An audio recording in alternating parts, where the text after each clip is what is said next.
Hi everyone, it's Mark Curtis again from Copeland Physiotherapy practice in Chester City Centre.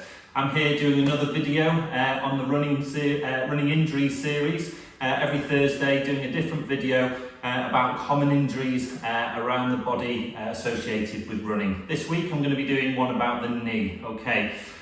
So with knee injuries, like with most running injuries, the typical kind of common injuries tend to be repetitive strain injuries.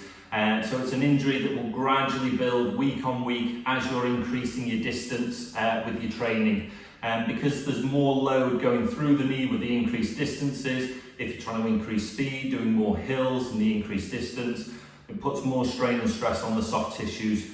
And basically, if your strength and capacity of those tissues is exceeded by the load that you're putting through it, i.e. it's about this strong, but you're asking it to do this much effort, it's going to start to get irritated. So basically, what can you do if you're getting these kind of symptoms to help try and settle it down, specifically around the knee? So I'm going to be talking about two injuries in particular. One of them is the most common running injury that people tend to get, and it's called typically called runner's knee. So it's pain at the very front of the knee, around the kneecap, and it tends to be issues around the patella, but mostly the patella tendon, so just below the kneecap.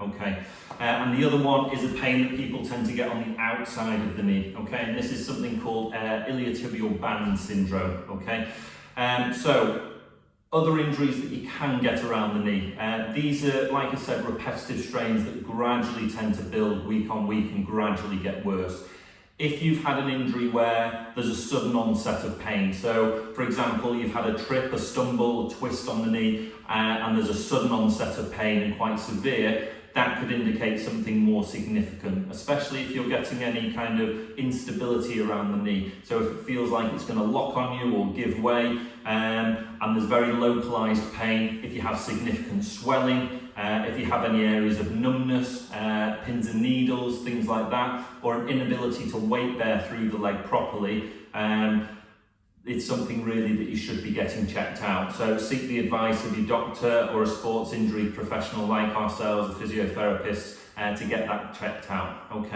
But the injuries that I'm talking about today, the runner's knee and the iliotibial band syndrome, the ITB, they tend to be less severe, less worrying, and something that hopefully, if they're only mild, you can, with a bit of advice, manage and keep up with your training.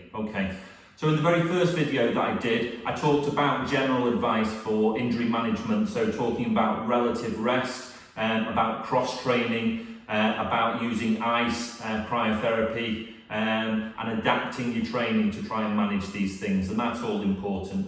So those, if you want a bit of advice on those general things, have a look at the previous video. But something that you can do specifically for these two areas I'm going to talk about. The main number one thing is that you're overloading the tissue. So the number one thing that you need to do to try and improve it is strengthen the area. Typically stretching exercises and things like that won't do that much to improve the symptoms, but strengthening definitely will. So the runner's knee, the pain on the front of the knee, you want to be strengthening mainly the quadricep muscle down the front. That's the one right down the front that stabilizes the kneecap. The stronger you get that, the better things are going to be. There is good clinical evidence as well that in strengthening the buttock muscles, the glutes, and also the calf muscle can improve this kind of problem as well. But I'm just going to concentrate first and foremost on the most important bit, which is the quadriceps. So I'm going to demonstrate 3 exercises that you can do to try and improve strength in the quadriceps. So the first one, very simply, if you're lying on your back, keeping your legs straight, you tense the thigh muscle up and then lift the leg and then back down. And only lift it maybe about half a foot off the floor. That will help to strengthen the thigh muscle. It's a very low level exercise, it's a good starting point. So tensing the thigh, lift, and just doing repetitive up and down lifts. And you want to do as many as you can to the point of mild fatigue. You're not wanting to really push into any pain, just mild fatigue with those. So that's the first exercise.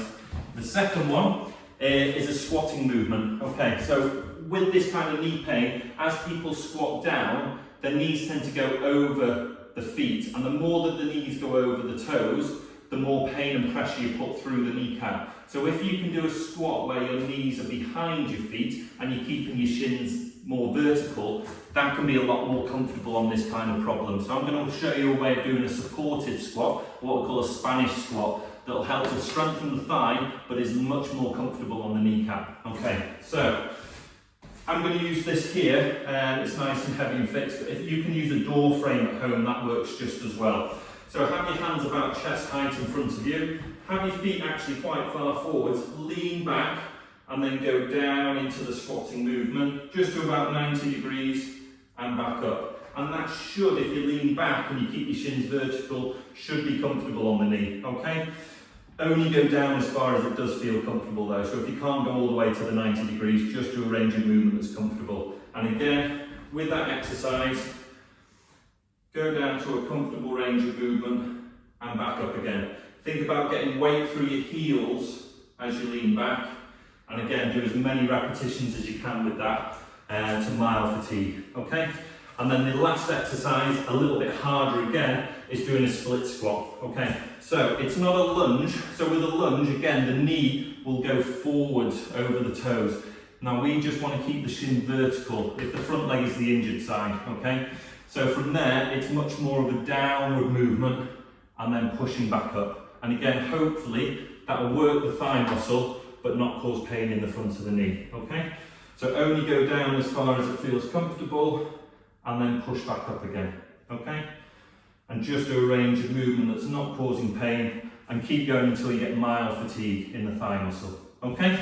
So those are 3 ways that you can strengthen the quadricep muscle that can help with this kind of runner's knee that people get, okay? As you are running though, and you're putting more and more force through it, a way of offloading the knee can be sometimes quite helpful to try and reduce this type of pain. So sports taping can be a really useful way of trying to support the kneecap so you can train still and have more support, which should hopefully be more comfortable with your running and less pain. Okay, so I'm going to show you now a way of taping the kneecap, which could help to make running more comfortable for you. Okay, so the tape that I'm going to use is the typical kinesiology text tape, okay, the classic one. That's what we tend to use in clinic, and it's an elasticated sports tape, so it doesn't restrict your movement, it just supports the tissues that you're putting it over. Okay, so I'm just going to show you a way of taking it up, which can be helpful. So I'll do this side. So you want to find around the kneecap, and you've got 2 long pieces and 1 shorter piece, okay?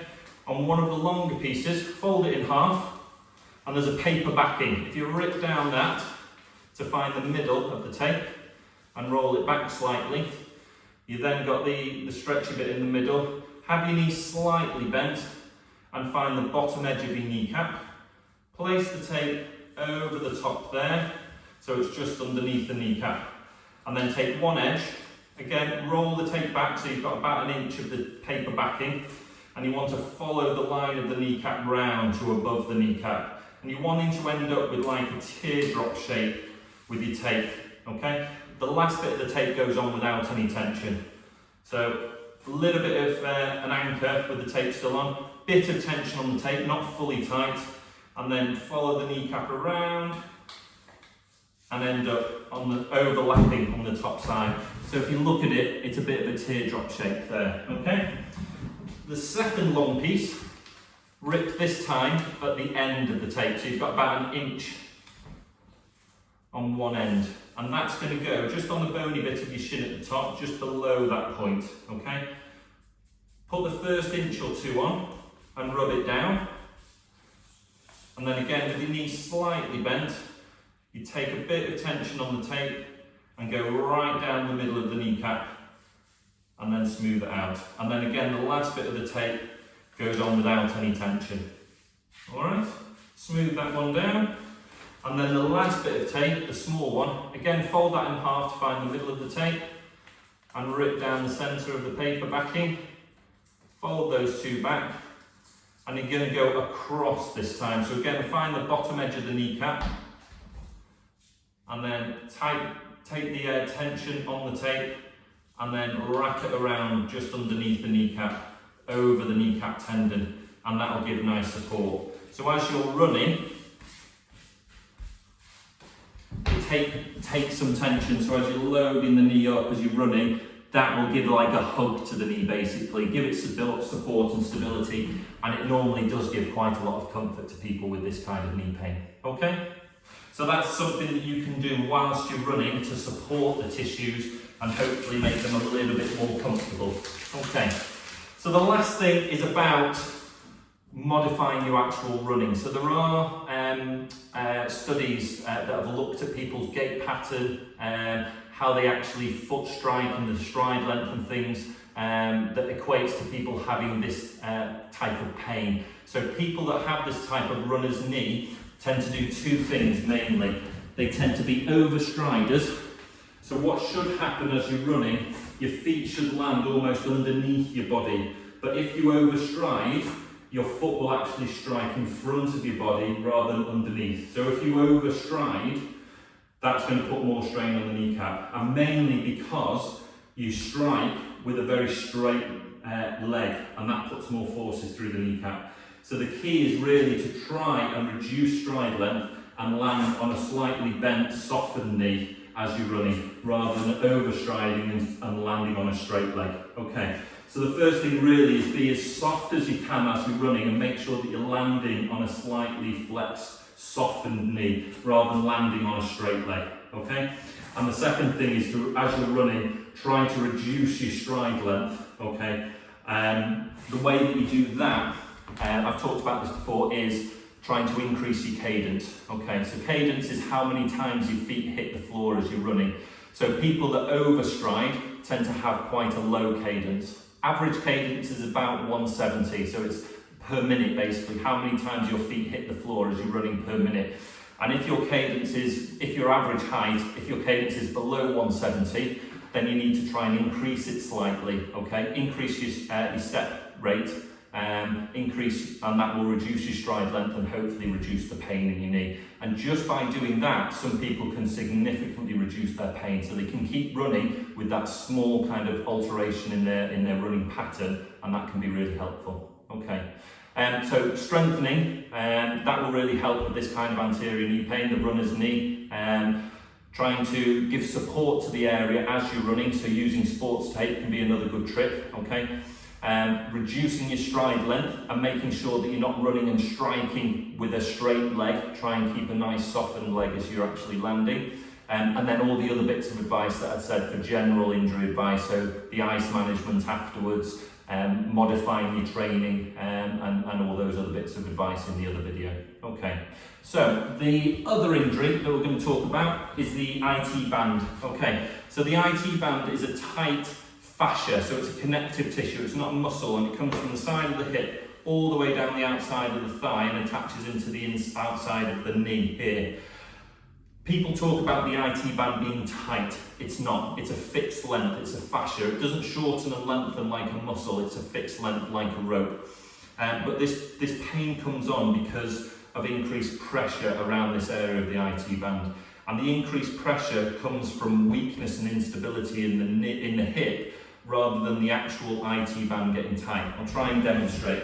So if you've got weakness in the lateral hip, as you land when you're running, if your hips slightly drop to the side and if your knee tends to come in because of weakness here, that will put tension on the IT band. Okay, you can't stretch it out, you can't foam roller it to improve it. What you need to do is strengthen these muscles here so your knee and your leg doesn't roll in and your pelvis doesn't drop, and that will take the tension off the IT band. Okay, so the more strength you can get in the lateral hip, if you've got this lateral knee pain, will help. That will help massively. Okay, so again, that's the first thing. 3 exercises now to try and strengthen the outside of the hip to help IT band pain. Okay, don't bother trying to stretch it, don't bother trying to foam roll it, it won't really work. Okay, but the strengthening definitely will. So the first exercise, if you're lying on your side, if it's the top leg that's the injured one, simply doing leg lifts to the side, nice and easy. And again, like the other exercises for the anterior knee pain, do as many reps as you can to the point of mild fatigue. Okay. The second exercise is on all fours, and it's taking the leg again out to the side. And again, do as many repetitions as you can to mild fatigue, okay? And then the last exercise, we've done this before, is the side plank, okay? Really good for lateral hip strength and to help with IT band issues. So you can either do this with the bottom leg bent, the bottom leg is the injured side, or you can do it, which is much harder, with both legs straight, okay? So come up into a side plank position, and then you maintain that as you go up and down with the good leg, so the bottom leg is the bad side, okay? Those 3 strengthening exercises, that will really help to improve things, okay? You can foam roller it, you can stretch it, won't harm it at all, but it's not really going to improve things. You want to try and give strength and stability. So, a good way of doing some stability, giving artificial support and stability to the IT band as you're running is, again, doing some sports taping, okay? So I'm going to use the same kind of tape as before, but giving you a technique of how to do some taping down the IT band. Okay, so if you roll the thigh up quite far there, 2 long pieces of tape this time, because it's going to go quite far up the thigh, okay? And then there's going to be a smaller piece that goes across, okay? So with both of the long pieces, rip the paper backing at the front here and put that around the inside of the knee, just below the kneecap, around here, okay? That's the first piece. Roll the tape back, so again you've got another inch at the other end, and you're going to come round over the painful area here and going to come up the outside of the thigh, okay? And quite high up, as if you were going to the outside of the hip, and then smooth that down. And then the next one is going to overlap that slightly, but go around the same kind of area. So I usually go just above or just below that area. For this one, I'm just going to go just above. So you're overlapping it, so I'm putting a double length of this over to give extra support. A slight bend in the knee. Again, rolling the tape up and just follow the other one, but overlap it by about 50%. Okay? So that's that bit there. And then exactly where you get your painful area, which is usually on the outside of the knee, but just above the knee joint, you then want to put the cross-sectional piece. So fold that one in half, rip it down the middle, and then put that just above where you get the painful point and across there. And that will give a little bit of support across that area. So if you're looking at it from the side, that's how it's going to look. Okay? So again, that's going to really help to offload the tissue, the IT band, ever so slightly, and hopefully make your running a little bit more comfortable. Okay, so we talked about slightly adjusting your running style and gait pattern when you're running for the anterior knee pain. The same can be said for the IT band and the lateral knee pain here, okay? So people with this weakness in the side of their hip, like I said, tend to actually run, and as they're running, their hip drops to the side there, or the knee rolls in a little bit. So you tend to see people running, and you can see them from behind, and the hips are going from side to side, wobbling a little bit, or as they're running, the knees tend to come in as they're running. So what you're trying to do is trying not to let that happen. So try and be as tall as you can, don't let the hips drop out to the side. Some people actually cross over with their feet as they're running, and that exacerbates this kind of IT band problem as well. So try and run and think of having a very small gap between your feet rather than running and crossing over, okay? And that can be helpful. So don't let the hips drop, okay? Don't let the legs cross over as you're running. And the other thing is that people tend to have their knees rolling in. So if you can feel your knees rubbing together as you're running, that shouldn't happen. There should be an ever so slightly little gap. You should have daylight between your knees as you're running. So try and make sure that you're not getting that rubbing of the knees together as you're running, and that will help a lot with that. Okay, so strength is key, okay? That's really important for both of these problems. It's normally an overuse injury, repetitive strain, you're doing too much, and the load that you're putting through the tissues kind of exceeds its capacity. So if you strengthen the area, it is going to get better. You can support the areas using support tape like I've shown you, and also try and adjust your running pattern slightly with those bits of advice, and that could help. All right. The other bits of advice, like I said, about the relative rest, modifying your training schedule, cross-training, using ice, things like that, that can all be really helpful as well. So have a look at the previous videos for some more advice. Okay. If you have any more serious issues, like I said before, any of that locking giving way or any worrying signs, or if you've had these type of symptoms, you try a bit of this advice, but it's still not settling down, please give us a call, okay? I'm sure we'll be able to help you settle your symptoms down, get things under control so you can get to the start line in as good a condition as possible, okay? All our details are in the actual post, Katie Copeland Physiotherapy Practice. If you want any questions answered or if you want to make a comment, please do underneath and I'll get back to anyone with any questions. Okay. Good luck with your training, everyone. I hope it all goes well and I'll see you again next week for another video.